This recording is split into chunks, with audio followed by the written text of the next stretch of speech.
Afternoon, welcome to good health. గుండె జబ్బులు, cancer, auto immune disorders వంటి అనేక దీర్ఘకాలిక జబ్బులకు పూర్తి వివరణ అందిస్తూ 35 సంవత్సరాల సుదీర్ఘ అనుభవం కలిగిన కార్డియాక్ సర్జన్, ఆయుర్వేద పరిశోధకుడు, data scientist, Python, AI and ML programmer doctor Ravishankar Polishetty గారు ఈ రోజు మనతో ఉన్నారు. వారి ద్వారా ఈ వ్యాధులకు చికిత్సా విధానం ఏ విధంగా ఉంటుందో తెలుసుకుందాం. నమస్కారం డాక్టర్, బాగున్నారా? నమస్తే అండి, గుడ్. చెప్పండి, ఇప్పుడు మ్యాక్సిమం మనం చూసుకుంటూ ఉంటే ischaemic heart diseases, heart attacks ఎక్కువగా మనం చూస్తున్నాం. అసలు అంటే ఏంటి, ఇవి రావడానికి మెయిన్ రీజన్స్ ఏంటి, ఎందుకు ఈ మధ్య కాలంలో ఎక్కువగా మనం చూస్తూ ఉన్నాం? సో హార్ట్ డిసీజ్ డెఫినెట్లీ ప్రాబ్లమో నూమరో ఊనో అంటారు ఇటాలియన్లో, అంటే number 1 problem in the world అని. మన ఇండియాలో తీసుకుంటే కనుక ఆల్మోస్ట్ ఎవ్రీ 45 సెకండ్స్కి ఒక మనిషి హార్ట్ అటాక్తో చనిపోతున్నారు. అమెరికాలో ఎవ్రీ 22 సెకండ్స్కి చనిపోతున్నారు హార్ట్ అటాక్. సో అందులో ఒక 40 to 50% people sudden cardiac death అనమాట. మొత్తం ఎనాలిసిస్ టెస్ట్లు అన్నీ నార్మల్ ఉంటాయి. For some reason we don't know why they suddenly die of a heart attack. Angiogram normal ఉంటుంది, లిపిడ్ ప్రొఫైల్ నార్మల్ ఉంటుంది, అన్నీ అలా. ఇది పెద్ద ప్రాబ్లం, డెఫినెట్లీ ఇది పెద్ద ఎపిడమిక్ ప్రాబ్లం. సో అది హార్ట్ అటాక్ గురించి ఎపిడెమియాలజీ. అయితే ఎందుకు వస్తుంది అంటే ఆల్రెడీ అందరికీ విని ఉంటారు చాలామంది. ఏంటంటే హార్ట్ ఒక మజిల్ అనమాట. అంటే సైంటిఫిక్గా చూస్తే ఎనాటమికల్గా హార్ట్ ఒక పంప్ లాగా పనిచేస్తుంది. అందులో పంప్ ఒక మజిల్ కంట్రాక్షన్ వల్ల ఆ పంప్ ఫంక్షన్ చేస్తుంది. హార్ట్ పంప్ చేయడం దేనికి? రక్త సరఫరా జరగడానికి. కానీ హార్ట్ పంప్ చేసిన తర్వాత ఎప్పుడైతే రెస్ట్ తీసుకుంటుందో అప్పుడు హార్ట్కి కూడా బ్లడ్ సర్క్యులేషన్ వస్తుంది. ఏ పంప్ వల్ల అయితే అన్నిటికీ రక్త ప్రసారం జరుగుతుందో తనకు కూడా అదే పంపు ద్వారా రక్త ప్రసారం జరుగుతుంది. అది నెంబర్ 1. ఆ రక్త ప్రసారం అంటే హార్ట్ ఆర్టరీస్కి కనుక ఎక్కడైతే ప్లాక్ కానీ బ్లాక్ కానీ ఫామ్ అవుతుందో అప్పుడు హార్ట్ అటాక్ వస్తుంది. హార్ట్ అటాక్ అంటే ఏమవుతుందంటే సడన్గా ఈ రక్త ప్రసారం ఆగిపోతే కనుక, అంటే హార్ట్కి మెయిన్గా లెఫ్ట్ మెయిన్ కొర్నరీ అని, రైట్ కొర్నరీ ఆర్టరీ అని 2 ఉంటాయి మెయిన్గా. Left main coronary, left anterior, left circumference 2గా డివైడ్ అయ్యి ఈ లెఫ్ట్ యాంటీరియర్ అని అయితే అన్నానో దాదాపు 60% హార్ట్కి బ్లడ్ సప్లై చేస్తుంది. సో అందుకని ఇది కనుక దీన్ని విడోస్ ఆర్టరీ అంటారు. ఎందుకంటే అది కనుక ప్రాక్సిమల్ అండ్ బ్లాక్ అయితే 60% of the heart will die and heart pump fail అయిపోతుంది. సో డెఫినెట్లీ ఆ హార్ట్ని ఆ ప్రాక్సిమల్ ఎల్ఏడి అనేది ఏదైతే ఉందో అక్కడ కనుక బ్లాక్ ఉంటే ఇమ్మీడియట్గా మనం ఇంటర్వెన్షన్ చేయాల్సి ఉంటుంది. అందుకని అంబులెన్సెస్లో వెళ్తున్న వాళ్ళని డెఫినెట్గా మనం వాడు ఫాల్స్ సిగ్నల్ వేసినా పక్కనకి వెళ్ళడం బెటర్. ఎందుకంటే ఒక హార్ట్ పేషెంట్ ఉన్నాడు అనుకో, వాళ్ళకి ఎగ్జాక్ట్గా 5 to 9 minutes టైం ఉంటుంది. మన ఒక్కొక్క సెకండ్ మాకు చాలా ఇంపార్టెంట్ ఐసీయూలో వాళ్ళని రిట్రీవ్ చేయాలంటే కనుక. సో అందుకని అంబులెన్స్ లేదు సార్ వాళ్ళు ఫేక్గా వేస్తున్నారంటే ఏని నువ్వు పక్కన జరిగి మహా అయితే ఏం చేస్తారండి మన వాళ్ళు అంటే 90% పాపులేషన్ పక్కన రాని ఛాయ్ తాగడానికి మాత్రమే వాళ్ళ తొందర ఉంటుంది. అంటే అందరినీ అలా డిస్క్రిమినేట్ చేయట్లేదు కానీ బట్ అంబులెన్స్ ఒక life is more important. So ఇది పెద్ద ఎపిడమీ. సో ఇది ఎందుకు ఫామ్ అవుతుంది? మీరు అడిగిన హార్ట్ అటాక్ ఎందుకు అవుతుంది? ఆ ప్లాక్ అంటే ఒకటి మనకి రక్త ప్రసారం ఆగిపోవడానికి ఒక బ్లాక్ తయారవుతుంది అనమాట. హార్ట్ ఆర్టరీ లోపల మెల్లగా బ్యాడ్ కొలెస్ట్రాల్, గుడ్ కొలెస్ట్రాల్ అని ఉంటాం. ఆ బ్యాడ్ కొలెస్ట్రాల్ స్లోగా అందులో పేరుకొని, అంటే ఫర్ వేరియస్ రీజన్స్, ఏజింగ్ వలన కానీ, దెబ్బ తగలండి, చిన్న ఇంజురీ, ఎండోథీలియల్ ఇంజురీ అంటాం, లేకపోతే ఆక్సిడేటివ్ స్ట్రెస్ అని, వాటి వల్ల ఇంజురీ అయినప్పుడు బ్యాడ్ కొలెస్ట్రాల్ కింద ఆర్టరీలో పేరుకొని మెల్లమెల్లగా దాని సైజ్ ఇంక్రీజ్ అవుతూ వస్తుంది అన్నమాట.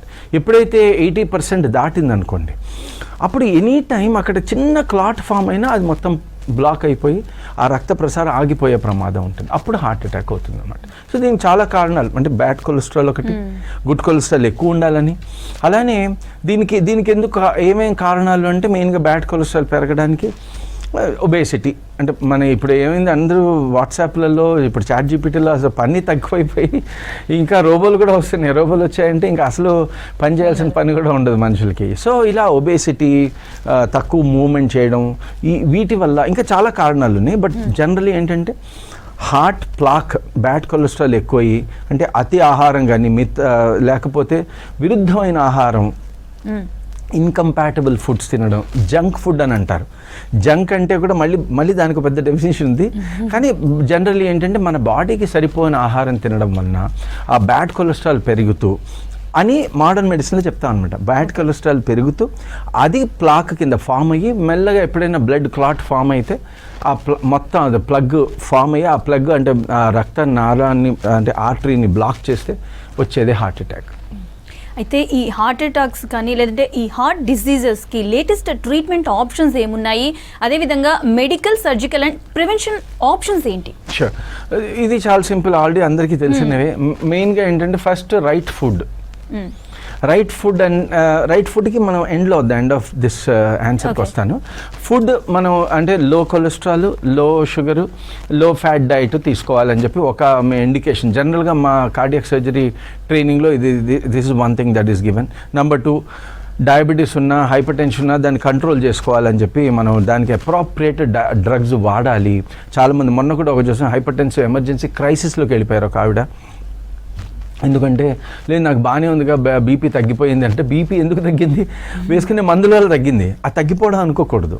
సో అందుకని ఆ బీపీ మందులు సరిగా వేయకపోవడం వలన కానీ, లేకపోతే విరుద్ధమైన ఆహారం, ఇవి మనం అంటే రైట్ డైట్, లో క్యాలరిఫిక్ డైట్ ఇస్తాం మామూలుగా మేము ఎలోపతిగా మోడర్న్ మెడిసిన్లో.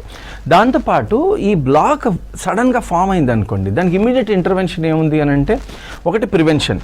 అంటే ఫస్ట్ అయితే మనం ఇప్పుడు హార్ట్ అటాక్ ఫేజ్లో ఉన్నప్పుడు డెఫినెట్గా మనం ఇమ్మీడియట్ యాంజియోగ్రామ్ చేసి అక్కడ కనుక ప్లాక్ని అంటే యాంజియోగ్రామ్లో మనం ఏం చేస్తాం, ఒక ట్యూబ్ ఇక్కడ నుంచి ఒక ప్రోబ్ వేస్తాం, సెల్డింజర్ ప్రోబ్ అని ఫిమోరల్ వెయిన్లో నుంచి కానీ ఆర్టరీలోంచి వేస్తాం. వేసి హార్ట్లోకి వెళ్ళి అక్కడి నుంచి రైట్ కార్నరీ, లెఫ్ట్ కార్నరీలోకి వెళ్ళి ఒక బెలూన్ ఉంటుంది అన్నమాట. ఆ బెలూన్తో దాన్ని డైలేట్ చేసి ఆ వెజల్ని ఇలా డైలేట్ చేశాక ఆ లోపల ఒక స్టెంట్ వేయడము, లేకపోతే కొంతమందికి బెలూన్ యాంజియోప్లాస్టిక్ చేసి సరిపోతుంది అనుకుంటే బెలూన్ చేసి వదిలేస్తాం. లేకపోతే దాని లోపల నుంచి అలా స్టెంట్ని వేసుకుంటూ ఇలా బయటకు వస్తాం మెల్లగా. స్టెంట్ పడిపోతుంది అక్కడ. స్టెంట్ అంటే ఒక మెటాలిక్ వైర్ మెష్ అనమాట. అది 2 రకాలుగా ఉంటుంది. బేర్ మెటాలిక్ అని ఉంటుంది, డ్రగ్ ఎల్యూటింగ్ అని. బేర్ మెటాలిక్లో చాలా కాంప్లికేషన్, మళ్ళీ రక్తనాళాలు బ్లాక్ అయ్యే విధంగా, మళ్ళీ దానిలో క్లాట్ ఫామ్ అయ్యే విధంగా. ఎందుకంటే ఫారిన్ బాడీ కదా, ఫారిన్ బాడీ ఎప్పుడైతే మన బాడీలో ఉంటుందో అక్కడ క్లాట్స్ ఫార్మేషన్ ఎక్కువ అయ్యే ఛాన్సెస్ ఉంటాయి. కాబట్టి బేర్ మెటాలిక్ వాడట్లేదు ఇప్పుడు, మనం డ్రగ్ ఎల్యూటింగ్ స్టెంటే వాడుతున్నాం. PCI అంటారు, పర్క్యూటేనియస్ ఇంటర్వెన్షన్ అని. అది డెఫినెట్గా ఒకవేళ దానికి ఏంటి స్టెంటబుల్ ప్లాక్ అంటే, స్టెంటబుల్ అంటే స్టెంట్ వేయగలిగిన ప్లాక్ ఉంటే కనుక చేస్తాం. లేకపోతే డెఫినెట్గా we have to go for bypass surgery. Bypass అంటే యాక్చువల్లీ bypass అంటే హార్ట్ లంగ్ మషిన్ పెడితేనే bypass అంటాం. మా భాషలో గ్రాఫ్టింగ్ అంటాం అనమాట. మనం ఒక నరం అంటే ఇంతకుముందు రేడియల్ ఆర్టరీ తీసుకునే వాళ్ళు ఇక్కడ నుంచి ఆర్టరీ ఇప్పుడు పనిచేయట్లేదు, దాని లాంగ్ టర్మ్ స్టడీస్లో ఆర్టరీ ఇస్ నో గుడ్ అంటున్నారు. అందుకని సెఫెనా వీనస్ గ్రాఫ్ట్స్ కాళ్ళ నుంచి తీసుకుని దానికి కరెక్ట్గా మనకు కావాల్సిన లెంత్ కట్ చేసుకుని ఆ బ్లాక్ని బైపాస్ చేసే విధంగా గ్రాఫ్ట్ చేస్తాం. దాని తర్వాత పోస్ట్ ఆపరేటివ్ కేర్లో డెఫినెట్లీ పేషెంట్ స్టెబిలైజ్ చేశాక ఇంటికి వెళ్ళిపోతూ మళ్ళీ మన దానికి అంటే డెఫినెట్గా ఒక స్టాండర్డ్ ట్రీట్మెంట్ ఉంది. అమెరికన్ హార్ట్ అసోసియేషన్ కానీ ICMR వాళ్ళు ఇచ్చిన గైడ్లైన్స్ ఏంటంటే 80 milligrams to 40 milligrams స్టాటిన్స్ ఇస్తాము డెఫినెట్గా. నెంబర్ 1. నెంబర్ 2, రైట్ ఫుడ్ తీసుకోమని చెప్తాము. లో క్యాలరీ ఫుడ్, లో ఫ్యాట్ ఫుడ్ తీసుకోమని చెప్తాం. అలా డైటరీ ఇంటర్వెన్షన్స్ ప్లస్ కొంతమంది పేషెంట్స్లో బ్లడ్ థిన్నర్ కూడా పెడతాం. క్లోపిడోగ్రెల్ అని ఒక డ్రగ్ ఉంది, అట్లా మనం పెట్టి మళ్ళీ కంటిన్యూస్ ఫాలోఅప్స్ ఇవన్నీ చేస్తాం. ఈ హార్ట్ సర్జరీ నుంచి రికవర్ అవ్వడానికి అట్లీస్ట్ 2 weeks రికవర్ అవుతారు, అంటే ఇంటికి వెళ్ళిపోతారు. కానీ నార్మల్సీకి రావడానికి కనీసం 4 to 6 months పడుతుంది. These are the options available right now. అయితే డాక్టర్ మీరు ఇప్పుడు ఆప్షన్స్ చెప్పారు, ట్రీట్మెంట్ ఆప్షన్స్ అండ్ రికవరీ అవ్వటము ఇవన్నీ చెప్పారు, ఓకే. కాకపోతే కొంతమందికి ఆ ట్రీట్మెంట్ ఏదైనా కానీ మెడికల్, సర్జికల్ ఆర్ ఇప్పుడు మీరు ఏదైనా చెప్పారో ఆ ఆప్షన్స్ అన్నిటికీ ఎలిజిబుల్ కారు, వాళ్ళకి చేయడానికి వీలు ఉండదు. సో ఇలాంటి పర్సన్స్ క్వాలిటీ లైఫ్ని చూస్ చేసుకోవాలి, క్వాలిటీ లైఫ్ వైపు వెళ్ళాలి అని అంటే ఎలాంటి ఛాన్సెస్ ఉన్నాయి వాళ్ళకి? Absolutely very good question. So ఏంటంటే ఇప్పుడు మనము ఏదైతే ట్రీట్మెంట్ ఆప్షన్స్ చెప్పామో మ్యాక్సిమం 60% ఆఫ్ హార్ట్ డిసీజ్ పేషెంట్స్కే ఈ ట్రీట్మెంట్ ఆప్షన్స్ ఉన్నాయి. మిగిలిన 40% ఆఫ్ పేషెంట్స్లో నాన్ గ్రాఫ్టబుల్, నాన్ స్టెంటబుల్ అని, అంటే బైపాస్ గ్రాఫ్ట్ చేయలేని పరిస్థితులు ఉంటాయి. అది ఎందుకు అనేది మళ్ళీ ఇంత సైంటిఫిక్గా చెప్తే బోర్ కొడుతుంది మన వాళ్ళకి. కాకపోతే ఎప్పుడైతే మీ డాక్టర్ హార్ట్ సర్జన్ లేదమ్మా నీలో మేము స్టెంట్ పెట్టలేకపోయాము ఎందుకంటే చాలా distal block is too distal, number 1. Number 2 అది గ్రాఫ్ట్ కూడా చేయలేము, మీరు మెడికల్ మేనేజ్మెంట్లో ఉండాలి అనేవాళ్ళు 35 to 40 to 50 in different countries percentage ఉంటారు. అంటే అందరికీ ఇది ఉపయోగపడట్లేదని అర్థం. సో ఈ తరుణంలో మనం ఏం చేసామంటే వీళ్ళకి ఎలా చేయాలి. ఇప్పుడు చాలామంది రైట్ ఫుడ్ తీసుకుంటారు, లో క్యాలరీ లో షుగర్ ఫుడ్ తీసుకుంటారు. అయినా కూడా అట్లీస్ట్ ఒక 11% ఆఫ్ పేషెంట్స్ ఎవరైతే రైట్ ఫుడ్ తీసుకున్నారో విదిన్ 5 years మళ్ళీ బ్లాక్ ఫామ్ అవుతుంది. కొంతమందిలో 9% ఆఫ్ పేషెంట్స్లో విదిన్ 9 months మళ్ళీ ఈ హార్ట్ అటాక్ వచ్చే ఛాన్స్ 9 to 12 monthsలోనే. ఇంత పెద్ద ఆపరేషన్ చేస్తే మళ్ళీ వచ్చింది ఏంటర్ ప్రాబ్లం అని అంటే అక్కడ ఎగ్జాక్ట్లీ నేను చేసిన రీసెర్చ్ పనికి వస్తుంది. ఏంటి ఆ రీసెర్చ్ అంటే, ఇప్పుడు మనకి మోడర్న్ మెడిసిన్లో ఒక బ్లాక్ ఫామ్ అయింది, ఓకే, బ్లాక్ ఫామ్ అయింది, ఆ బ్లాక్ని ఎట్లా మనం తీయాలని చూస్తున్నాం. కానీ అసలు బ్లాక్ అంటే ఇప్పుడు అంటే బయోకెమికల్ రియాక్షన్, బాడీ అంతా ఒక ఫ్యాక్టరీ అనమాట, ఫ్యాక్టరీ ఆఫ్ కెమికల్ రియాక్షన్స్. ఆ కెమికల్ రియాక్షన్స్ ఒక పాత్వేస్ ఉంటాయి. ఒక డైరెక్షన్లో ఒక పాత్వే వెళ్ళింది అనుకోండి, ఆ పాత్వే తెలిస్తే రివర్స్ చేయొచ్చు అని చెప్పి మాకు ఆల్రెడీ ఇంటర్మీడియట్లో చెప్తారు, అలానే బయోకెమిస్ట్రీలో కూడా చెప్తారు. Everything can be reversed in the body. Okay, so reversal ఎందుకు కాకూడదు అని చెప్పి మనం ఆలోచించి దాని మీద మన ఏన్షియంట్ సైన్స్ ఆయుర్వేదం నుంచి ఏమన్నా can we take few lessons అని చూస్తే కనుక డెఫినెట్లీ ఎస్. రైట్ ఫుడ్ అనే దానిలోనే మేము చేసిన రీసెర్చ్లో ఏం తెలిసిందంటే అందరికీ ఇప్పుడు ఆనపకాయ అందరికీ మంచిది కాదు. ఫర్ ఎగ్జాంపుల్, ఎందుకంటే ఆనపకాయ తింటున్నాను అప్పటి నుంచి బాగుందని కొంతమంది, ఆనపకాయ తిన్న ఏం లాభం లేదు, ఇన్ఫ్యాక్ట్ నాకు ఇంకో హార్ట్ అటాక్ వచ్చిందని కొంతమంది అంటారు. ఎందుకు విరుద్ధంగా? అలానే డ్రగ్స్ కూడా అందరికీ ఒకేలా పనిచేయవు. ఒక డ్రగ్ ఒక 50 మందిలో పనిచేసి 50 మందిలో సైడ్ ఎఫెక్ట్స్ వస్తాయి.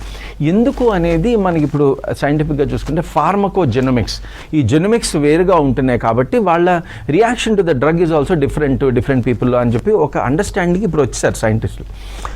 దాన్ని ఇంకో 4 steps ఫాస్ట్ ఫార్వర్డ్ చేస్తే, అంటే ఒక 15 years ఫాస్ట్ ఫార్వర్డ్ బటన్ నొక్కితే ఏదైతే అందరికీ అర్థమవుతుందో అది మేము ఆల్రెడీ రీసెర్చ్ చేసాం 15 ఏళ్ల క్రితమే. ఆ రీసెర్చ్ ఏంటి అని అంటే మనం ఏం చూసాం అంటే మనకి ఆయుర్వేదంలో వాత, పిత్త, కఫ అని 3 pathways చెప్పారు. ఈ 3 బ్యాలెన్స్లో ఉండాలి అని చెప్పారు. సో మనం ఏం చేసామంటే వాత అనేది యానిమల్ మోడల్ క్రియేట్ చేసి దానివల్ల హార్ట్ అటాక్ ఎలా వస్తుంది, పిత్తం అనే దాన్ని మనం ఇండ్యూస్ చేసి పిత్తం వల్ల హార్ట్ అటాక్స్ ఎలా వస్తున్నాయి, కఫం వల్ల ఎందుకు వస్తున్నాయి అని చెప్పి చూస్తే బట్ రివర్స్ చేసే మెథడ్లో ఏం కనుక్కున్నాం అంటే వాతం గనక ఎక్కువ అయినప్పుడు వీళ్ళకి సాచురేటెడ్ ఫ్యాట్స్ ఎక్కువ ఇవ్వాలి, అంటే లో ఫ్యాట్ కాదు హై ఫ్యాట్ ఫుడ్ ఇవ్వాలి. మామూలుగా గ్రౌండ్ నట్ ఆయిల్ ఇవన్నీ హెవీ ఫ్యాట్స్ అని మనం వీసే అబ్స్టైన్ ఫ్రమ్ దిస్ అని చెప్తా ఉంటాం పేషెంట్స్కి. నో, వాత మీడియేటెడ్ పీపుల్లో సిజమి, నువ్వుల నూనె కానీ గ్రౌండ్ నట్ మంచిది వాళ్ళకి. అలా మనం అంటే food, right food right food అంటే ఏ దోషం అయితే పెరిగిందో దాన్ని బ్యాలెన్స్ చేసే విధంగా ఆహారము, విహారము, లైఫ్ స్టైల్ ప్లస్ డ్రగ్స్ ఇవ్వడమే మనం అర్థం చేసుకోవాలి. ఇది ఒక సైంటిఫిక్ పాత్రలో జస్ట్ ఏదో ఒక బుక్లో రాసింది మేము అది నమ్మామని అంటే అలా సైంటిస్టులు ఒప్పుకోరు. సో దానికి మోడల్ ఏంటంటే వాత మీడియేటెడ్ హార్ట్ డిసీజ్ ఎలా ఉంటుంది, పిత్త మీడియేషన్లో హార్ట్ డిసీజ్ ఎలా ఉంటుంది, కఫా మీడియేషన్లో ఎలా ఉంటుంది అనేది కనుక్కొని వాటి ప్రకారంగా కస్టమైజ్ చేసి చూడడం వలన ఈ 50% ఎవరైతే ఇంకా హార్ట్ అటాక్ మన డిసీజ్ అని మన మందులు గ్రాఫ్ట్స్ చేసినా లేకపోతే మందులు వేసుకున్నా హార్ట్ అటాక్ వస్తుందని అన్నారు. ఇప్పుడు ఫర్ ఎగ్జాంపుల్ ఒక పేషెంట్ ఉన్నారు, పెద్ద చాలా ఫేమస్ ఇంటర్వెన్షనల్ కార్డియాలజిస్ట్ మన హైదరాబాద్లో. ఆయన దగ్గర ఆల్రెడీ 5 grafts పెట్టారనమాట. 5 సార్లు స్టెంట్ చేశారు ఆవిడకి. స్టెంట్ చేసిన కూడా మళ్ళీ అవుతుందని నేను అప్పుడు ఆయన కాల్ చేశాను. అలా కదా మీ పేషెంట్ కదా, అందుకని నేను మీకు చెప్పాలి, ఇప్పుడు నా దగ్గరికి వచ్చారు అంటే డాక్టర్ గారు you go head with her, ఎందుకంటే నాకు క్లూ లేదు, ప్రతిసారి స్టెంట్ పెడుతున్నా మళ్ళీ 1 yearలో మళ్ళీ ఆ స్టెంటే బ్లాక్ అవుతుంది, రిపీటెడ్ బ్లాక్ అవుతుంది, ఆ స్టెంట్ పైన దాని ముందో దాని వెనుక బ్లాక్ అవుతుంది, దానికి మా దగ్గర క్లూ లేదు అని అంటే అక్కడ మన వాత పిత్త కఫ బేస్డ్ రీసెర్చ్ పనికొచ్చింది. ఎందుకంటే వాతం వలన ఏమవుతుందంటే ఆ టిష్యూస్లో ఒక రకమైన మైక్రో సర్క్యులేటరీ డిస్టర్బెన్సెస్ ఉంటాయి. సో అలాంటి వాళ్ళలో మనము అంటే లోపల డ్రై అయిపోతుంది. డ్రై అయింది అనుకోండి ఏం చేయాలి, ఆయింట్మెంట్ పెట్టాలి. వెట్ అయ్యేలాగా. సో డ్రైనెస్ ఎక్కడైతే ఉంటుందో, వాతం వల్ల వచ్చిన డ్రైనెస్ వల్ల మైక్రో సర్క్యులేటరీ డిస్టర్బెన్సెస్ వచ్చి దానివల్ల కనుక బ్లాక్ ఫామ్ అయితే ఆయిల్తోనే దానికి ఆయింట్మెంట్ లాగా పెట్టి దాన్ని లూజన్ చేయాలి. Simple logic. అలా కఫం అంటే ఇప్పుడు మనకి మోస్ట్ ఆఫ్ ద హార్ట్ డిసీజెస్ని మనం కఫా మీడియేటెడ్ హార్ట్ డిసీజ్ అనుకోవాలి. అంటే మనకి ఎలోపతిలో మోడర్న్ మెడిసిన్లో తెలిసింది ఏంటంటే కఫతత్వం పెరగడం వలన వచ్చిన హార్ట్ డిసీజ్నే మనం అనలైజ్ చేశాం, కానీ వాతం వల్ల వచ్చింది, పిత్తం వల్ల వచ్చింది అనలైజ్ చేయలేదు. పిత్తం వల్ల ఏమవుతుందంటే మెయిన్ యానిమల్ మోడల్స్లో అంటే పిత్తం పెంచే విధంగా ఆహారాన్ని ఇచ్చి ఆ యానిమల్ మోడల్స్లో ఏం జరుగుతుందని చూస్తే ఆ హార్ట్స్ బాగా గట్టి కొట్టుకుంటాయి. అంటే దాన్ని ఐనోట్రోపిక్ ఎఫెక్ట్ అంటాం ఎలోపతి, మన modern science language. Ionotropic effect పెరగడం వలన గషింగ్ ఆఫ్ బ్లడ్ వెళ్తుంది. గషింగ్ అంటే చాలా స్పీడ్గా హై ప్రెషర్తో వెళ్ళడం వలన ఆ బ్లడ్ వెజల్స్ ఆ ఎండోథీలియంని అంటే ఇన్నర్ వాల్ని దెబ్బ తగిలి ఆ ఎండోథీలియల్ ఇంజరీ వల్ల క్లాట్ ఫామ్ అవుతుంది. ఆ క్లాట్ కనుక ఎక్కడైనా ఆర్టరీలో ఇరుక్కుపోయి బ్లాక్ అయింది అనుకోండి, అది పిత్త మీడియేటెడ్ హార్ట్ డిసీజ్. సో ఇట్లా వాతం వలన, పిత్తం వలన, కఫం వలన ఈ మూడు గనక తెలుసుకుంటే ఏ రకమైన హార్ట్ డిసీజ్ వచ్చింది, దానికి ఎలా మనం రివర్సల్ చేయాలి అని చెప్పి మేము దీని మీద కూడా యానిమల్ ఎక్స్పెరిమెంట్స్ చేసి రివర్స్ చేయగలిగాం. సో ఇది డెఫినెట్గా అంటే చాలా అడ్వాన్స్డ్ సైన్స్. దీనికి ఇంకా మోడర్న్ సైన్స్ వస్తోంది. ఇంకా మనం ఐ థింక్ ఈ యాజ్ ఈజ్గా ఆయుర్వేదాన్ని తీసుకోలేదు, మన ఆయుర్వేదాన్ని మోడర్న్ సైన్స్లో ట్రాన్స్లేట్ చేసి మన ఫుడ్స్ని కానీ లేకపోతే లైఫ్ స్టైల్ మోడిఫికేషన్స్లో కానీ ఆ వాత పిత్త కఫ ఫింగర్ ప్రింట్ ఎలా ఉందో తెలుసుకుని దాన్ని బట్టి మనం డయట్ కానీ ఎక్సర్సైజెస్ కానీ డ్రగ్స్ కానీ ఇవ్వడం వలన చాలామందికి రివర్సల్ మనం చూపించగలిగాం. అయితే డాక్టర్ మీరు ప్రిజం దీన్ని డెవలప్ చేశారు అండ్ రీసెర్చ్ చేశారు దీని మీద చాలా ఇంతకు ముందు మీరు అన్నారు కూడాను. అయితే ఇది ఈ హార్ట్ డిసీజ్ పర్టికులర్ ఈ హార్ట్ డిసీజెస్ విషయానికి వస్తే ఎలా హెల్ప్ అవుతుంది అండ్ ఎలా ప్రివెంట్ చేస్తుంది ఇది? అబ్సల్యూట్లీ. ప్రిజం అంటే polyscientific regenerative integrative systems medicine. Actually దీన్ని ఇంతకుముందు పాలీసైంటిఫిక్ ఆయుర్వేద అనేవాళ్ళము. కాకపోతే ఆయుర్వేద అనగానే ఒక బ్యాగేజ్ వస్తుంది. ఆయుర్వేద అనగానే అది ఒక అంటే చాలామంది దానికి నెగిటివ్ చెడ్డ పేరు తీసుకురావడంతో ఆ పేరు నుంచి కొంచెం దూరం వెళ్ళిపోతున్నాం మేము. పాలీసైంటిఫిక్ రీజనరేటివ్ ఇంటిగ్రేటివ్ సిస్టమ్స్ మెడిసిన్ అంటే ఏంటంటే ఇప్పుడు మన సిస్టమ్స్ మెడిసిన్ అంటే ఏంటంటే ఇప్పుడు మనకి హార్ట్ ప్రాబ్లం ఉంది, హార్ట్లో గ్రాఫ్ట్ పెట్టాము లేదా స్టెంట్ పెట్టాము, ఫిక్స్ చేసాం, వదిలేసాం. అదే హార్ట్, బ్రెయిన్, కిడ్నీ మూడిట్లలో బ్లాక్ ఉన్నది అనుకోండి, అప్పుడు ఏం చేయాలి? అన్ని చోట్ల స్టెంట్లు పెట్టడం ఇది చాలా కష్టం. సో అప్పుడు సిస్టమ్స్ అప్రోచ్ అంటే ఒక డ్రగ్ ఇస్తే అది మొత్తం బాడీలో యాక్ట్ చేస్తుంది కానీ ఒక హార్ట్కి స్పెసిఫిక్గా యాక్ట్ చేయదు. సో ఆ యొక్క ఎఫెక్ట్స్ని కనుక్కొని ఆయుర్వేదం ద్వారా ఆ సిస్టమ్స్ మెడిసిన్ అనే దానికి ఫౌండేషన్ వేసాం. అది నెంబర్ 1. అంటే ఒక సిస్టమ్ ఇంకో సిస్టమ్ వలన ఎలా ఎఫెక్ట్ అవుతుంది, ఈ రెండింటిని ఎట్లా మనం కలిపి ట్రీట్ చేయొచ్చు అనేది నెంబర్ 1. ఇంకోటి ఏం చేసామంటే ఈ వాత పిత్త కఫాలు అనే వాటికి ఒక 3000 మార్కర్స్ కనుక్కున్నాం. బయోకెమికల్ మార్కర్స్, ఫిజియలాజికల్ మార్కర్స్, అలానే హెచ్ఆర్వి బేస్డ్ మార్కర్స్ అంటారు. అట్లా మార్కర్స్ అంటే ఇప్పుడు డయాబెటీస్ ఉందనుకోండి, దానికి మార్కర్ ఏంటి డయాబెటీస్కి? షుగర్. బ్లడ్ గ్లూకోజ్ అనాలిసిస్ చేయాలి మనం. చేస్తే మనకి బ్లడ్ గ్లూకోజ్ చూడగానే డయాబెటీస్ ఉందా లేదా చెప్తాం. అలానే వాతము పిత్తము కఫం ఎంత ఉన్నాయని చెప్పాలంటే ఏం చేయాలి? ఆ మార్కర్స్ని కనుక్కోవడానికి 3000 మార్కర్స్ చాలా సైన్స్ దీని మీద సైన్స్ బిల్డ్ చేశాను దీన్ని బేస్ చేసుకుని. ఎందుకంటే ఈ మార్కర్స్ ద్వారా ఏ ఆర్గన్లో ఎంత దాని హోమియోస్టాసిస్ అంట. అంటే మోడర్న్ మెడిసిన్లో ఒక బ్యాలెన్స్ అని ఒక కాన్సెప్ట్ ఉంది. ఆ బ్యాలెన్స్ అంటే హోమియోస్టాసిస్. హోమియోస్టాసిస్ అంటే ఏంటి, దాని మ్యాథమెటికల్ మోడలింగ్ ఎట్లా చేసాం, దాని ద్వారా రీజనరేషన్ ఎట్లా ప్రూవ్ చేసాం, ఇదే మేము చేసింది అన్నమాట. అందుకని పాలీసైంటిఫిక్ రీజనరేటివ్ ఇంటిగ్రేటివ్ సిస్టమ్స్ మెడిసిన్. దీని ద్వారా ఏం చేస్తున్నామంటే ఒకవేళ హార్ట్ అటాక్ వచ్చినా కూడా ఆ చనిపోయిన హార్ట్ మజిల్ని ఎలా రీజనరేట్ చేయాలనేది ఒక టెక్నాలజీ కనుక్కున్నాం. ఒక very advance form of clinical biotechnology. ఇదంతా కలిపితే అయ్యేదే ప్రిజం. ఓకే డాక్టర్, అయితే ఇంకొకటి కూడా డాక్టర్ పాలీ, ఇది కూడా మీరు డివైస్ ని మీరు కనుక్కున్నారు అండ్ దీని మీద రీసెర్చ్ కూడా చాలా వరకు చేశారు. అయితే ఈ డివైస్ వచ్చేసి హార్ట్ రిలేటెడ్ డిసీజ్ కి సంబంధించి ఎలా డిటెక్ట్ చేస్తుంది, ఎలా మానిటర్ చేస్తుంది, అసలు ఈ డిసీజెస్ కి ఎలా హెల్ప్ అవుతుంది అంటారు? ఇప్పుడు ప్రిజం అని అన్నాను కదా, ఈ ప్రిజం కి 3000 మార్కర్స్ అని చెప్పాం. ఆ 3000 మార్కర్స్ ని ఈ డివైస్ ఐడెంటిఫై చేస్తుంది అన్నమాట. Okay. దాని అంటే 3000 మొత్తం కాదు, అది 3000కి సంబంధించిన కీలకమైన హార్ట్ రేట్ వేరియబిలిటీ అని ఒక ఆల్గోరిథం ఉంది.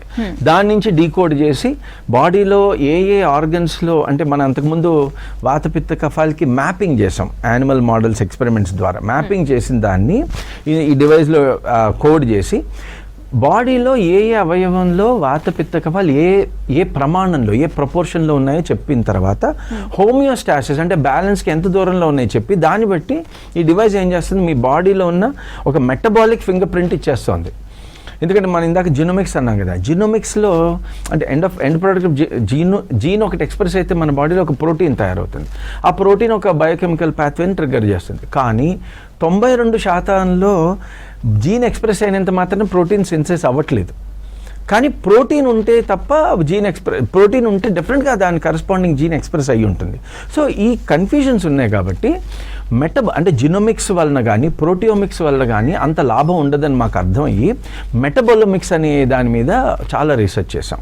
ఆ మెటబోలిక్స్ని ఐడెంటిఫై చేసి మన బాడీలో ఉన్న వాతపిత్త కఫ ఫింగర్ ప్రింట్ని అంటే వాతపిత్త కఫ మెటబాలిక్ ఫింగర్ ప్రింట్ని ఐడెంటిఫై చేసి దాన్ని బట్టి ఏ ఫుడ్ తీసుకోవాలి ఏది తీసుకోకూడదు, ఏ లైఫ్ స్టైల్, ఏ యోగాసన, ఏ ప్రాణాయామం చేయాలి, ఏ ఫిట్నెస్ రెజిమెన్ కరెక్ట్, ఏ ఇండివిజువల్ ఏది కాదు, ఎప్పుడు కాదు.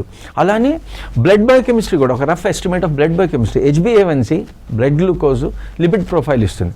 దాంతోపాటు ఏం తినాలి ఏం తినకూడదు, ప్లస్ సప్లిమెంట్స్. ఇప్పుడు omega-3 ఫ్యాటీ యాసిడ్స్, omega-3 తీసుకోండి మీ హార్ట్ బాగుంటుందంటే రాంగ్. omega-3 వలన ఒక 40% of people will get heart attack అనేది మేము జాన్స్ హాప్కిన్స్లో ఒక రీసెర్చ్ చేసాం. omega-3 is not universally good for everyone. అలానే చాలా స్టడీస్ ఉన్నాయి, అందులో ఏం చెప్పారు, గుడ్ కొలెస్ట్రాల్ పెరిగిన హార్ట్ అటాక్ వస్తుంది, బ్యాడ్ కొలెస్ట్రాల్ తగ్గిన హార్ట్ అటాక్ వస్తుంది. సో ఇలా ఎవరిలో ఏ కొలెస్ట్రాల్ ఎంత ఉండాలి అనే చెప్పే ఈ డివైజే డాక్టర్ పాలీ. సో ఈ డివైస్ ద్వారా మనము హార్ట్ డిసీజ్ని ప్రిడిక్ట్ చేయొచ్చు.